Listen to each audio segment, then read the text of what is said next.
Hi, everyone. Welcome to the Heartland podcast. This is David Steinman. I'm the author of my latest book is Raising Healthy Kids, Protecting Your Children from Hidden Chemical Toxins.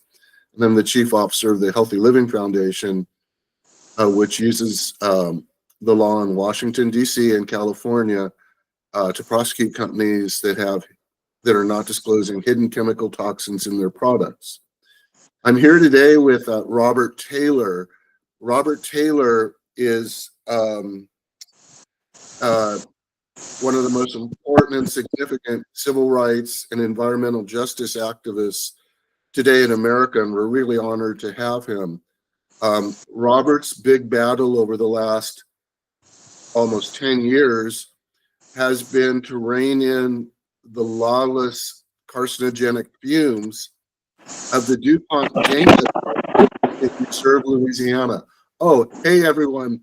As you're listening, you're going to hear some thunder and rain because right now, as we're talking to Robert in Reserve or in La Plaza, depending on where he is precisely, in St. John the Baptist Parish, there's a big storm going on in Louisiana right now. So welcome to America. Welcome to Louisiana.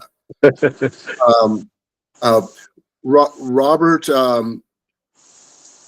is the one responsible for curbing the lawless chloroprene emissions coming from the DuPont Denka plant in Reserve, which is right next to the Fifth Ward School, which is a historically significant school in St. John Parish in Louisiana. St. John Parish is in Cancer Alley, and it is one of the most toxic regions in the world. It's been labeled as a sacrifice zone by the United Nations. And Robert was recently successful in getting the plant actually shut down. He did the job that Uncle Sam, our government, couldn't do, and obviously under the new administration doesn't want to do. How he did it is the subject of a really long and interesting story because he has used every tactic possible. But right now, what I want to talk to Robert about are what's going on in the Senate right now for that horrible budget bill that Donald Trump is getting passed. So, Robert, I want to read to you what's happening right now. This is from the OSV News. That's the International Catholic Wire Service. And right now, in the Trump administration's quote, one big beautiful bill, HR 1, there is a provision that repeals emissions monitoring incentives. The section repeals funding for a variety of programs that provide incentives to monitor and reduce air pollution and greenhouse gases, including funding for grants and other activities to deploy, integrate, support, and maintain stations, technology, and other methods to monitor air toxins. Expand the National Ambient Air Quality Monitoring Network with new multi-pollutant monitoring stations. Replace, repair, operate, and maintain existing monitors. Deploy, integrate, and operate air quality sensors in low-income and disadvantaged communities. Address emissions from wood heaters, monitor emissions of methane, conduct research and development related to the prevention and control of air pollution, and encourage states to adopt and implement greenhouse gas and zero emission standards for mobile sources. So, Robert, what kind of impact will this likely have on your community in Reserve, which is a low-income, primarily Black community? It's who they're targeting. Well, quite naturally, with the initial move that our president made by stripping EPA of 55% of its budget, that in it.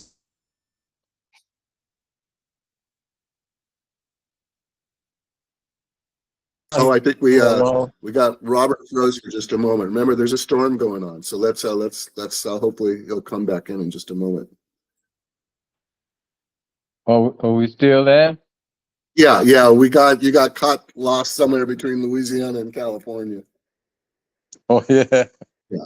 But we were just saying Trump has stripped 55% of the EPA budget. Yeah, so that that practically that crippled them, and most of the things you're just talking about now was coming out of that budget already, and now he's really locking down on our communities.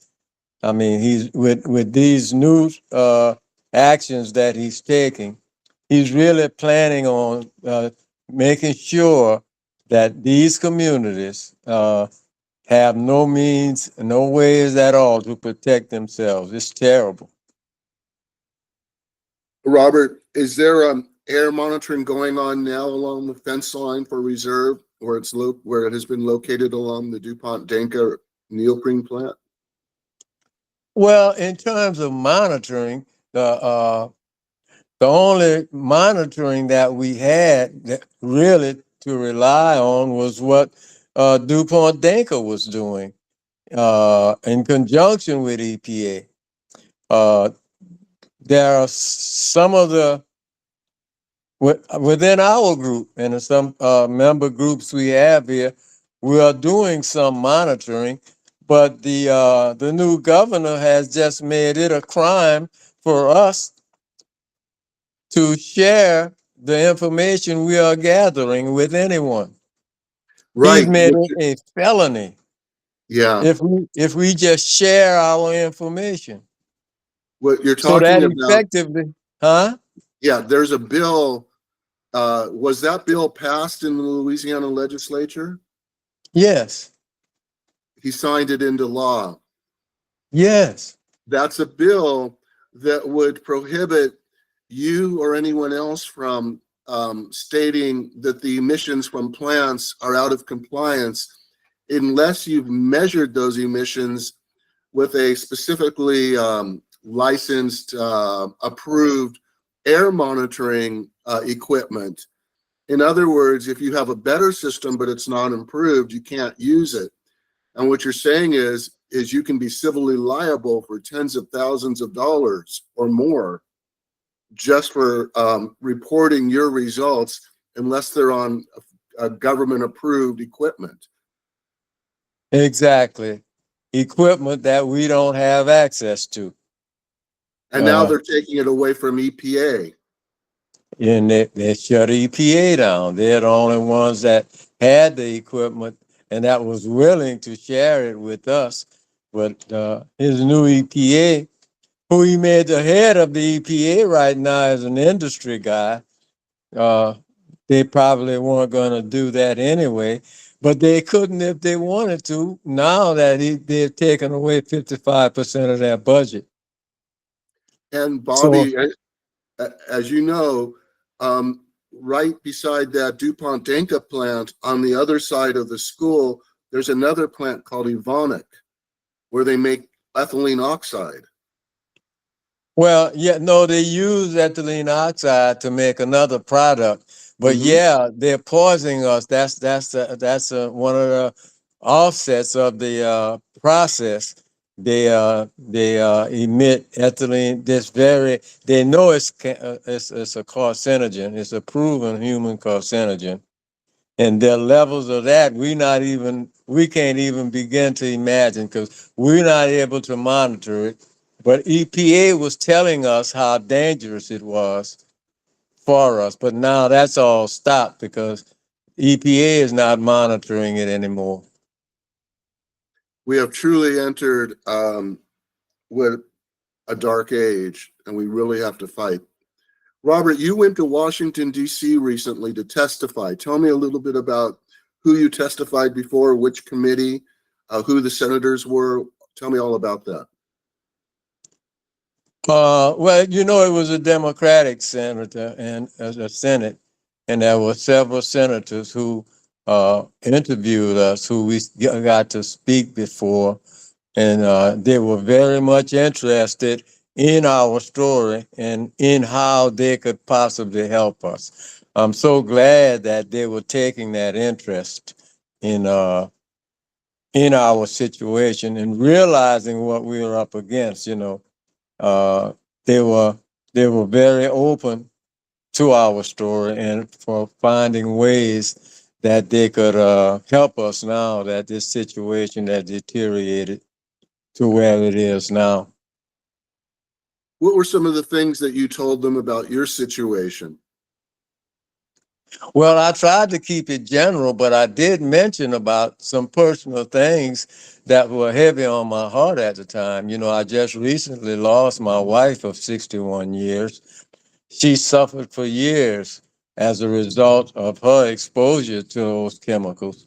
Uh, my youngest daughter, who was born the year the plant started operations, so she'd been exposed from infancy, and she's now suffering from a genetic disease, not a genetic disease, immune system. She's got an immune system disease that's very rare. Matter of fact, it attacked about 5 young women in our community, but it's a very rare disease.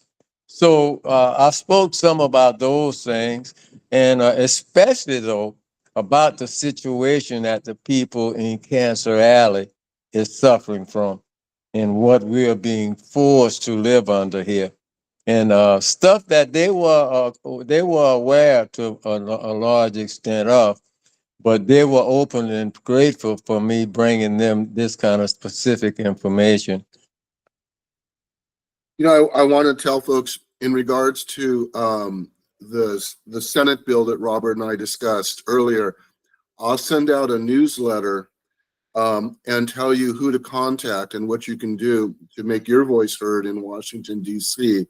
There are some other things going on that we need to alert our senators to. For example, while they want to take away funding for fence line monitoring and air monitors, the Republicans want to keep all the tax credits for putting in more pipelines into Cancer Alley too. These would be pipelines from the new plants they want to put in that would carry captured carbon dioxide to other sites like Lake Marapas and injection wells in the Southwest. And these pipelines, when the chemical companies put them in, they get tax credits. So while the price of a banana has gone up 30% since Trump became president, and prices for all our foods are going way up. You can see it every day now. They want to continue to give tax credits to the fat cats who want to put in these pipelines and further encroach upon these communities and just make them unlivable. They are already very toxic. So I'll give you that information in a newsletter that will go out. So if you want to sign up, go to davidwilliamsteinman.com and join up with the Healthy Living Foundation. That's our nonprofit. So Robert, we were talking about your testimony in Washington. Did you get to meet any of the senators? Do you recall any of the senators' names who were the most vocal or the most supportive? Oh well, yeah, there were a number of them. I don't still, because there was a lot going on, and they were in and out. Several of them that came in to specifically hear certain areas of our testimony, and to perform, their whatever help they could produce for us in helping us. There were several of them. And I was quite happy to have met them. And I've got their information packed in over there. Because, you know, the Democrats are going to be back in power. And we want them to move fast this time. There was a lot that the Biden administration tried to accomplish for Cancer Alley. Tell me a little bit about Michael Reagan and some of the things that he tried to accomplish during his time when Biden was president. Michael Reagan, wow, man, I don't know how I can express my real feelings for this man and my gratitude that he came along. Because in my 8-year struggle, there was not one local politician in the parish, not one state legislature or politician, and nobody on the federal level that would even listen to us. I mean, even when we marched, that march that I initiated from Fifth Ward Elementary to the state capitol, everybody ignored us, man. We marched 55 miles, and not one politician he gave notice to us. So after 5 or 6 years of this, it was really getting rough for us until the Biden administration went in, and I got a phone call directed to me from a man who introduced himself as Michael Regan, the new administrator of the EPA. What And did he he tell you? informed, well, he told me that he'd heard our story, he'd been watching us, and that he wanted to help, that he was going to help, and that he wanted to come to reserve, you know. And that was mind-boggling to me, which he did. He actually came to reserve, and he wanted to see the school and get familiar with the community. He actually walked the streets of the district there to meet the people. We went over to the school.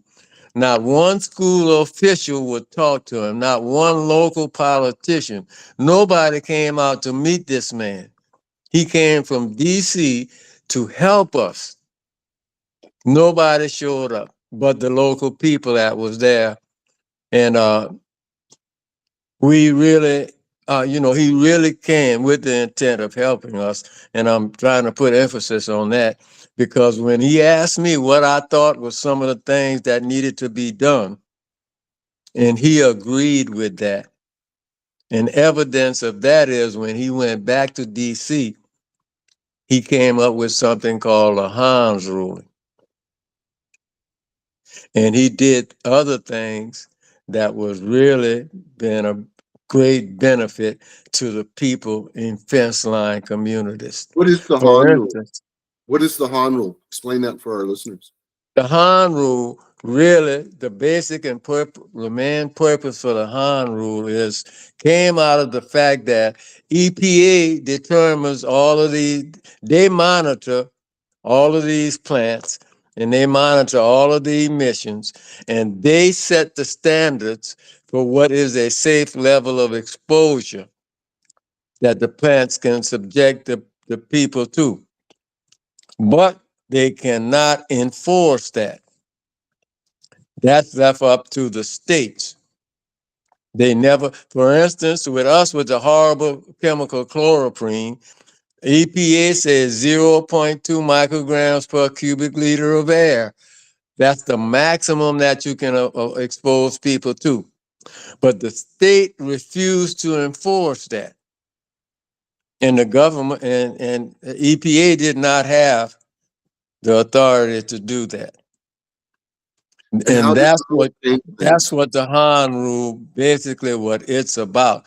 A lot of other good stuff, but the thing that really was going to make the difference to the fence line communities all over America was the fact that now, never before did EPA have the ability to come into the state and enforce those rulings. And to me, I couldn't think of a greater thing to have come about. You So know, what?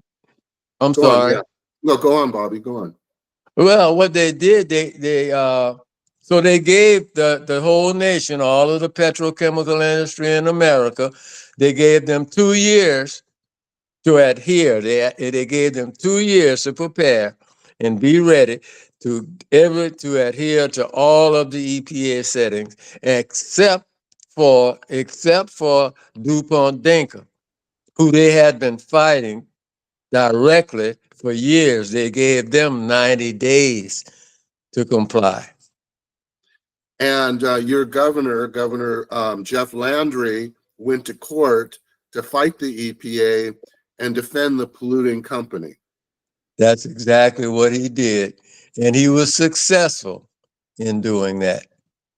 But about that time is when is when the new administration took over anyway.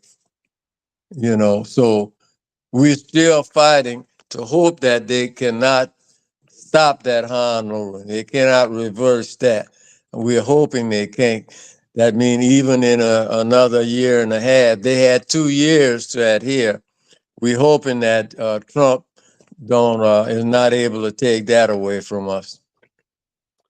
It'll all come back. It'll all come back. What's really important, really, I want people to understand, Robert has led this battle. DuPont Denka is shut down, apparently permanently. That's what we think right now.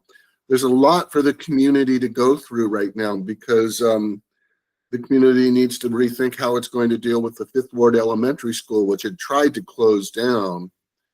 The economics of St. John the Baptist Parish, there needs to be more clean ways of creating economy. There's so much history here.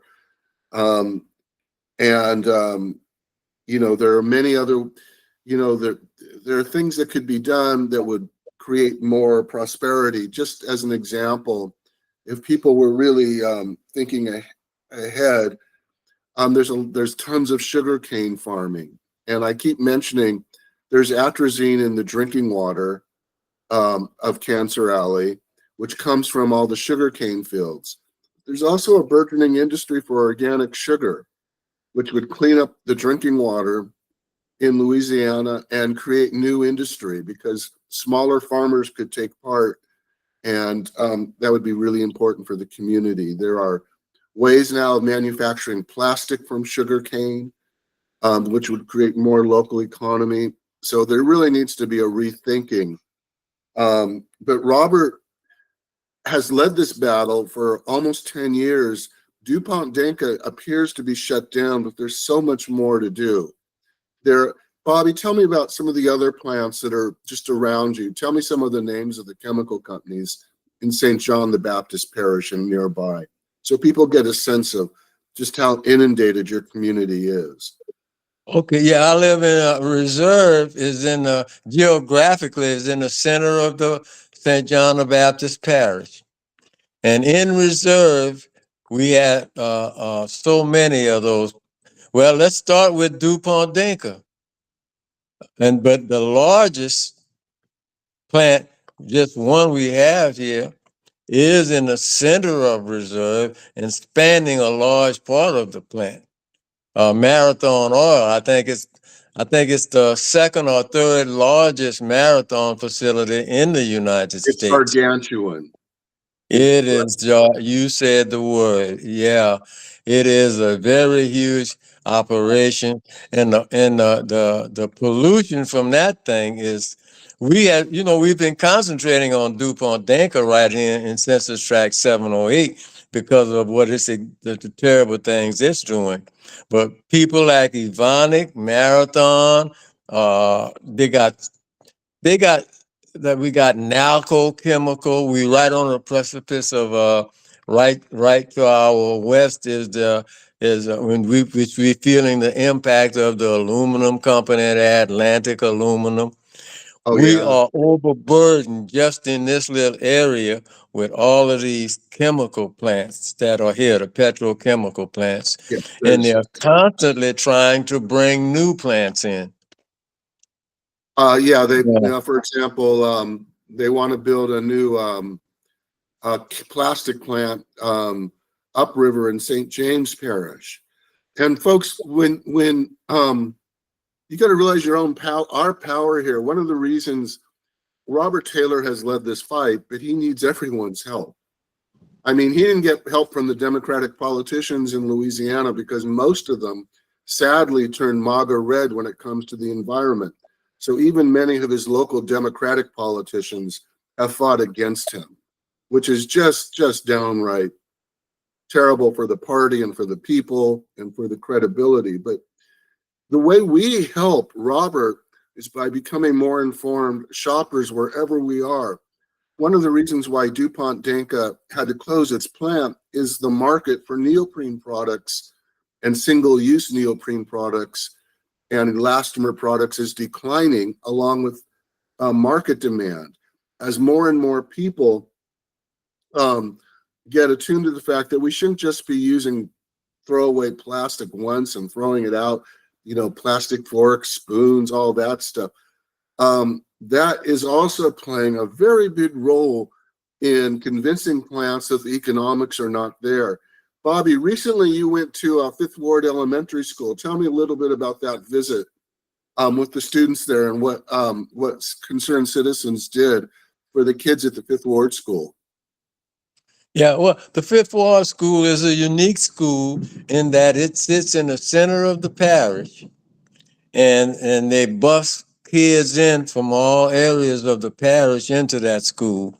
About 400 to 500 kids, kindergarten through fifth grade. And it's a very beautiful school. The administrator over there, and they have really created an atmosphere of education where the children can go and learn and are comfortable in that environment, except for the fact that that plant is sitting right on top of them and making it horrible for them to have to be in that atmosphere. So we try to go over and work with the kids and help them and encourage them. And lately, the last venture we did over there, it turned out great because people came in and helped. We gave the kids gifts and tried to and start stealing them what's going on with the fight with these throwaway What were the plastics. gifts? Tell us a little bit about the gift. What gift did each of the kids get? They got some permanent metal straws, and they were really excited. So we're trying to get them to get away from the throwaway plastics and to use stuff like the reusable straws that we gave them. One of or many of the things that we be trying to do into working with that administration, with the school system, the people there, that principal and their staff, they're wonderful. They've got a loving environment. And the only thing we wanted to do is protect those children from that poisonous plant that right next door to them. And we've been working with them, and hopefully we'll be able to maintain that relationship and maintain that institution. We want to keep that institution intact. We don't want it destroyed. So if DuPont Denka actually is shutting down, or we can actually get them to reduce and meet the safety requirements, that's a wonderful institution that we want to ensure that the community have that the children have that so that they can benefit from it. You know, where I am in Los Angeles, we keep our schools intact. Schools that are older have great historic significance. And Robert, you went to the Fifth Ward school when it was a high school. Not only that, you attended the school when it was the only high school for Blacks in the entire parish. So it has Exactly. some significance, doesn't it, to the whole community? Oh, yeah, to the whole community. And I mean, when I think about the fact that they're talking about getting rid of, that's horrible. It's a historic institution. Like I said, I went there, the generation before me, you know, why would they want to get rid of that? You know, as a result of the integration, they turned it into an elementary school, but that's great because that's where I really feel we need to get an opportunity to get to our children very at the start. So it's about 97% Black, the student body now, but we need that. That's a great institution, not only because of its historic significance, but about the fact that school administration there, how they are really truly bringing true education to the children at a time, and I think it's crucial at the beginning. I think it's really important too. I think the school is a symbol of the resilience of the community in fighting for its survival against enormous interests like DuPont Denka. And I think the school needs to remain, and I think people need to realize the significance of what it means to be a citizen and to fight for your community. And sometimes the good guys actually win. And that's what's happening right now in Reserve, Louisiana. The good guys are winning, but they're not winning because of themselves alone. They're winning because you and I, who may not be in reserve, but now we know folks like Robert Taylor there, we're going to make our shopping decisions a little more conscientious. Folks, let me just give you some examples to continue. Don't buy single-use straws. Just like Robert, Concerned Citizens and Healthy Living Foundation and Rice St. James provided all these stainless steel straws to the kids at the Fifth Ward School. Go online, get a set for yourself out of Amazon. It's $5. And when you go into your local restaurant and they hand you that plastic straw, give it back. Use the stainless steel, because those plastic straws are not recycled, and we use up to 500 million a day in America alone. That's a lot of plastic. That's a lot of plastic abuse, folks, and they just get thrown out. They can't be recycled. So, you know, we did it with jump ropes. We stopped using neoprene handles. We went back to wood handles. All these things make a difference. And we're helping Robert and the communities of Cancer Alley by being more conscientious and changing the marketplace. That's why DuPont Denka is done. It's done. He won that battle. There's a lot of cleanup to do, and we'll talk about that in another episode. Robert, if people want to know more about Concerned Citizens, we should, I'm not sure, do you have a website up right now? Does Concerned Citizens have a website? We are revamping our website right now, but they still can reach us at concernedcitizens.com. What I would suggest people do is Google Robert Taylor, Reserve, Louisiana, and learn more about somebody who is, I think, the most significant civil rights activist right now in America. We've had so many battles we've been fighting, all of us who care about equal rights for everyone. We fought them in Minnesota for George Floyd. We fought them in Los Angeles. Let there be peace in LA. We have fought them in Tulsa right now. The mayor of Tulsa is setting up reparations because of the Tulsa massacre some 100 years ago. So we are making a difference. And Robert, when you read about great figures in American history, Robert Taylor is right up there. He won one of the most significant civil rights battles in our nation, and it's happening now. He stopped the DuPont Denka plant from harming these kids at the Fifth Ward School. Now we need to make sure the Fifth Ward School survives because it's important to the community. Look up Robert Taylor. This is someone who is making history. If you want to learn more about my work, go to davidwilliamsteinman.com or visit me at Instagram, davidsteinman_author, or Twitter, or X, formerly Twitter, at by David Steinman. You can go to TikTok by David Steinman. And my new book is Raising Healthy Kids. It's all about protecting your kids from hidden chemical toxins. You can go to Amazon and pick up a copy. There will be a link in the show notes. Robert, thank you for visiting with us today. How is the storm doing? Thank you for having me, David. Well, it's quieting down now. It's one of the usual kind of stuff we enjoy. At least I do enjoy it. Yeah, but it's quieting down now. But thanks a lot for having me on, David. Okay, you take care, Robert. We'll talk to you soon. Bye-bye.